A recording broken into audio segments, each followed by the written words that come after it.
News, सच जरूरी है। यह है MNS न्यूज नेटवर्क और आप देख रहे हैं MNS न्यूज टीवी। मैं हूं आपके साथ सोनल। तो आइए देखते हैं आज की कुछ खास खबर। यह खबर यवतमाल से सामने आ रही है। अभियान में गांजा पी रहे 20 लोगों के खिलाफ पुलिस की कार्रवाई 3 अप्रैल से शुरू हुई थी। नाबालिगों में लत की दर बढ़ रही है, इसलिए ये बच्चे अपराध की ओर बढ़ रहे हैं। गांजा जैसे नशे के आदी लोगों के खिलाफ पुलिस बल ने अभियान छेड़ रखा है।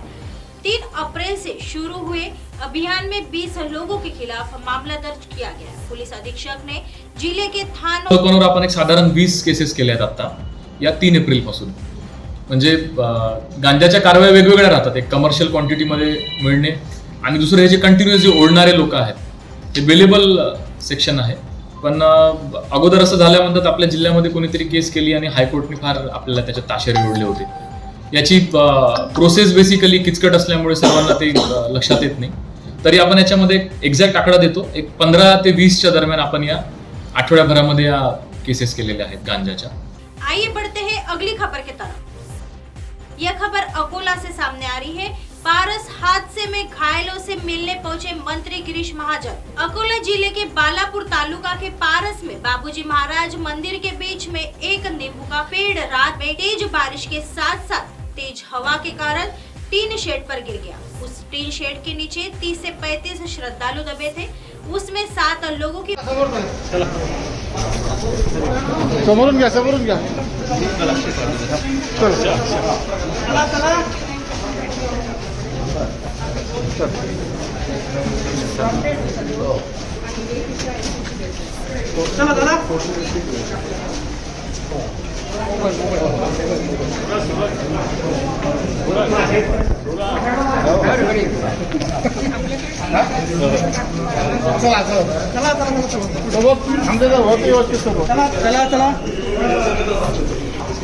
भाऊ साईडला आहे, साईडला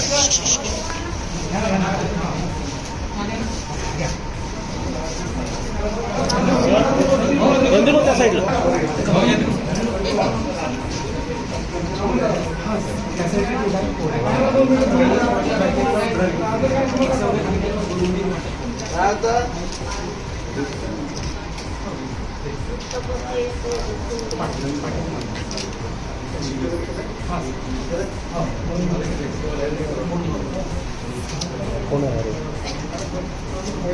कुठलं आहे तुम्ही? गाव कुठं तुमचं? पारसचे का?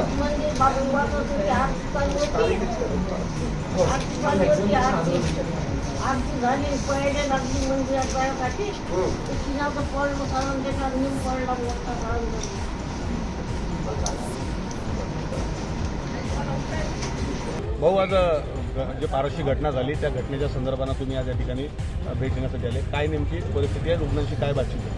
ते काल रात्री अतिशय दुर्दैवी घटना पारस या गावामध्ये घडली। खरं म्हणजे बाहेरचे लोक त्या ठिकाणी आलेले होते मंदिरामध्ये आणि ते शेड होतं आणि तिथे एक जुनं झाड ते कोलमडलं आणि वादळामुळे तिथे शेडवर पडल्यामुळे अनेक लोक त्या खाली दबले गेले।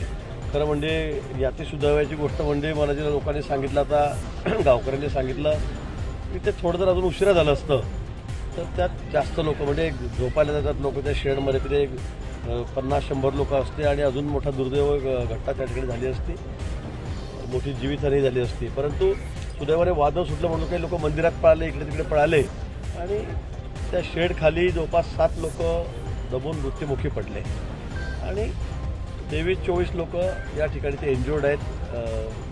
फार गंभीर दुखापत त्यांना नाही आहे, पण मुक्का मार त्यांना लागलेला आहे। काहींना डोक्यांना अँगल वगैरे लागल्यामुळे स्टिचेस आलेले आहेत, पण सगळे आता धोक्याबाहेर आहेत। एक रुग्ण फक्त प्रायव्हेटला गेलेला आहे, त्याची परिस्थिती थोडी चिंताजनक आहे, पण मला वाटतं तोही लवकरच धोक्याच्या बाहेर त्या ठिकाणी येईल। खूप अतिशय दुर्दैवी घटना या ठिकाणी घडलेली आहे। मी सकाळीच माननीय मुख्यमंत्री महोदय, माननीय उपमुख्यमंत्री महोदय यांना बोललो आणि आता इकडे यायला जसं विमान मिळालं तसं इकडे यायला निघालेलो आहे। आपण जे मृत पावलेले आहेत त्यांना प्रत्येकी 5 लाख रुपये त्या ठिकाणी देऊ केलेले आहेत। NDRFचे निकष आहेत त्याप्रमाणे आपण त्यांना मदत करतो आहे आणि जखमी आहेत त्यांना सगळं ट्रीटमेंट जी आहे ती सगळी शासनाच्या खर्चाने त्या ठिकाणी दिली जाईल। फार कोणी फ्रॅक्चर असेल, थोडी गंभीर स्वरूपात त्याला। आइए बढ़ते हैं अगली खबर की तरफ। हम पीएम मोदी जैसा नहीं कर पाए। इमरान खान ने भारत का उदाहरण देकर अपनी सरकार को घेरा। पाकिस्तान इस समय गंभीर आर्थिक और खाद्य संकट से जूझ रहा है। इस बीच पड़ोसी मुल्क के पूर्व सीएम इमरान खान ने एक बार फिर भारतीय प्रधानमंत्री नरेंद्र मोदी जी की प्रशंसा करते हुए कहा है कि इस्लामाबाद भारत की तरह सस्ता रूसी कच्चा तेल प्राप्त करना चाहता था, मगर वह ऐसा नहीं कर चुका। ना करवा तो मैं क्यों इनकी नीयत के ऊपर शक करता हूं? ये वो लोग थे, ये शरीफ खानदान, इन्होंने सबसे पहले 1990 के अंदर जब प्लॉट्स के ऊपर इनको बुलाया गया, नवाज शरीफ ने बड़े ज़्यादा प्लॉट्स दे दिए थे, रिश्वत दी थी लोगों को, पता नहीं पैसे अरबों रुपए के बनाए थे। मैं 1990 की बात कर रहा हूँ। तो एक जज ने, लाहौर हाई कोर्ट ने इनके ऊपर नोटिस ले लिया। तो तब भी दूसरे जजेस को साथ मिला के रिश्वत दे के उस जज को इन्होंने जीरो कर दिया। और इनको जज वो पसंद थे और इनके टेलीफोन कॉन्वर्सेशन है कि जज साहब जनाब बेनज़ीर को 3 साल ना सजा हो बल्कि 5 साल। ये वो हैं जो कि इनकी टेलीफोन के ऊपर जजेस इनके ऊपर लाइन पे होते थे। ये वो लोग हैं जिन्होंने सुप्रीम कोर्ट के चीफ जस्टिस के ऊपर हमला किया। एक सजाद अली शाह जैसा एक ईमानदार, दयानतदार जज चीफ जस्टिस के उसके सुप्रीम कोर्ट पे हमला करके उनको वहाँ से वो जान बचा के भागे। और उसके बाद रफ़ीक तारड़ जिसको इन्होंने सदर बनाया था, उसने वो ब्रीफ केसेस लेके गए और इन्होंने क्वेटा बेंच को ख़रीदा। ये सजाद अली शाह ने अपनी किताब में लिखा है। और इन्होंने रिवोल्ट करवाई, तकसीम किया और इस तरह एक सिटिंग चीफ जस्टिस को हटाया। अब इनकी ये तारीख है और ये जज वो चाहते हैं जो कि ऐसे umpire.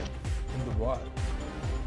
Since 2021, we have almost doubled the number of unicorn startups. This is due to India's young talent. India is celebrating 75 years of freedom from colonial rule.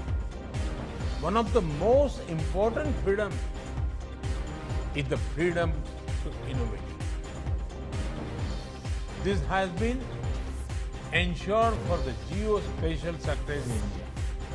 We opened the sector up for our bright young minds. All the data collected over 2 centuries suddenly became free and accessible. There is a need for an institutional approach by the international community to help each other during a crisis. Global organizations like the United Nations can lead the way in taking resources. ऐसी खबरें फिर लेके आएंगे इसी समय इसी जगह। तब तक देखते रहिए MNS न्यूज नेटवर्क। नमस्कार।